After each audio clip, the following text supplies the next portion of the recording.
Hayatımda ilk kez sokakta yalın ayak yürüyorum. Arkadaşıma dedim ki hadi beraber yalın ayak yürüyelim. İkimiz de ilk defa yalın ayak yürüyoruz. Bunu da Dağıp sayesinde gerçekleştirdik. Çünkü Dağıp'ın kendine ait özgür bir ruhu var.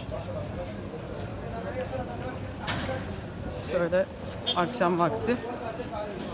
Şu restoran. Şu masayı görüyorsunuz. Her akşam böyle dolu her yer.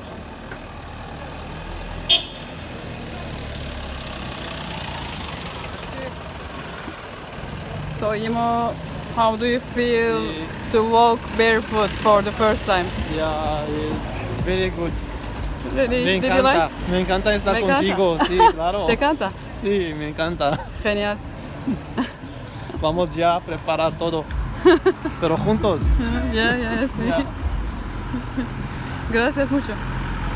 Sí, Chao. adiós. Adiós.